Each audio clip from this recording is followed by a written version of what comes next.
ರೈತ ಕಾರ್ಯಾಗಾರ ಅಡಿಕೆ ಬೆಳೆ ನಿರ್ವಹಣೆಗೆ ತಜ್ಞರ ಮಾರ್ಗದರ್ಶನ. ಚನ್ನಗಿರಿ ತಾಲೂಕು ನಾಗೇನಹಳ್ಳಿ ಗ್ರಾಮದ ಬುಗ್ರಾಣದಲ್ಲಿ ತುಮ್ಕೋ ಸಂಸ್ಥೆಯ ವತಿಯಿಂದ ಅಡಿಕೆ ಬೆಳೆಗಳಲ್ಲಿ ಪರ್ಯಾಯ ಬೆಳೆಗಳು ಮತ್ತು ಪೋಷಕಾಂಶ ನಿರ್ವಹಣೆ ಕುರಿತು ವಿಶೇಷ ಕಾರ್ಯಾಗಾರ ಶನಿವಾರ ನಡೆಯಿತು. ಕಾರ್ಯಕ್ರಮದಲ್ಲಿ ತೋಟಗಾರಿಕೆ ತಜ್ಞ ಎಚ್ಎನ್ ಸಣ್ಣಗೌಡರು ರೈತರಿಗೆ ಮಾರ್ಗದರ್ಶನ ನೀಡುತ್ತಾ ಅಡಿಕೆ ಮರದ ಬುಡದ 2 ಅಡಿ ದೂರದಲ್ಲಿ ಅರ್ಧ ಅಡಿ ಮಣ್ಣು ತೆಗೆದು ಕೊಟ್ಟಿಗೆ ಗೊಬ್ಬರವನ್ನ ನೀಡಬೇಕು.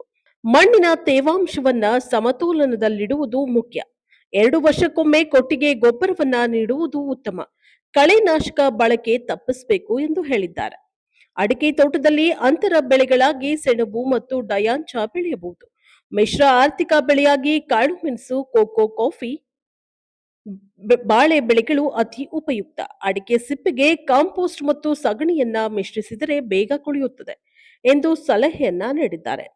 ತುಮ್ಕೋ ಸಂಸ್ಥೆಯ ವ್ಯವಸ್ಥಾಪಕ ನಿರ್ದೇಶಕ ಎನ್ಪಿ ಮಧು ಮಾತನಾಡಿ, ರೈತರು ಮಣ್ಣಿನ ಪರೀಕ್ಷೆಗೆ ತಮ್ಮ ಮಣ್ಣಿನ ಮಾದರಿಗಳನ್ನ ನಮ್ಮ ಉಪಶಾಖೆಗಳಿಗೆ ನೀಡಬಹುದು.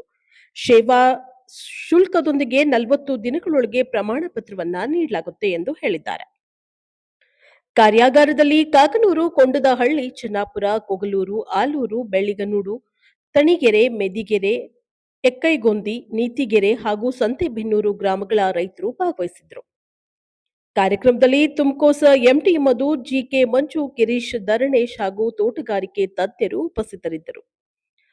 ತಜ್ಞರ ಪ್ರಕಾರ ಪೊಟ್ಯಾಷ್ ಸರಿಯಾದ ಪ್ರಮಾಣದಲ್ಲಿ ನೀಡಿದ್ರೆ